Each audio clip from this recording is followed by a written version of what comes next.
వంశీ విభూషితకరాన్నవనీరదాభాత్ పీతాంబరాదరుణబింబఫలాదరోష్టాత్ పూర్ణేन्दुसुन्दरमुखादरविन्दनेत्रात् कृष्णात् परं किमपि तत्त्वमहं न जाने।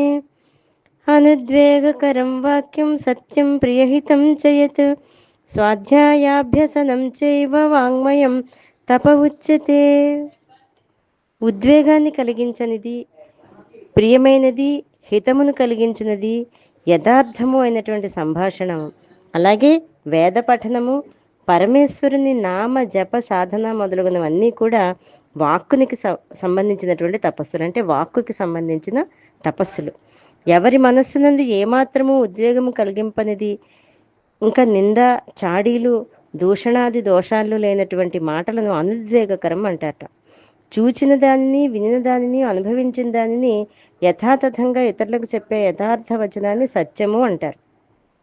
విన్నటువంటి వానికి ప్రియాన్ని కలిగించేది, కాఠిన్యము, కపటము, నటన, ఎగతాళి, అవమానము మొదలైన దుష్టభావాలు లేకుండా ప్రేమతో కూడినది, మధురము, సరళము, శాంతము అయినటువంటి మాటలు ప్రియములు అని అనిపిస్తాయి. ఎవరికి ఇలాంటివన్నీ కూడా చాలా ప్రియంగా అనిపిస్తాయి.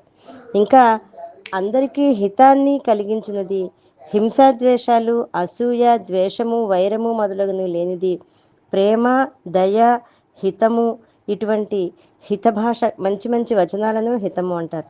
ఈ విధంగా అనుద్వేగకరం, సత్యం, ప్రియం, హితకరం అను లక్షణాలన్నీ ఇంకా శాస్త్రోక్తం లేనటువంటి వాక్ సంబంధ దోషం లేనటువంటివి వాక్యములను ఉచ్చరించడం వాచిక తపస్సు. అంటే ఏది మానసిక వాచిక తపస్సులు ఏవేంటో చెప్తున్నారు. ఇందులో ఎటువంటి దోషములున్నా లేక పైన చెప్పిన గుణాల్లో ఏ ఒక్కట్లోకపోయినా ఆ వాక్య సంబంధమైనటువంటిది తపస్సే కాదు, వాక్య సంబంధమైన తపస్సు అవుతుంది. యోగ్యతను అనుసరించి వేదాంగ స్మృతి పురాణ స్తోత్రాదులను పఠించడం, భగవానుని గుణప్రభావాలను ఉచ్చరించడం, భగవంతుని స్తుతించడం మొదలైనవన్నీ కూడా స్వాధ్యాయ అభ్యసనంలోకి వస్తాయి. పైన చెప్పిన గుణాలన్నీ వాక్కుకు సంబంధించినవి. ఇవన్నీ వాగ్దోషాలను నశింపజేసి అంతఃకరణను, వాక్కును పవిత్రం చేస్తాయి. కాబట్టి వీటిని వాక్ సంబంధ తపస్సు అంటారు.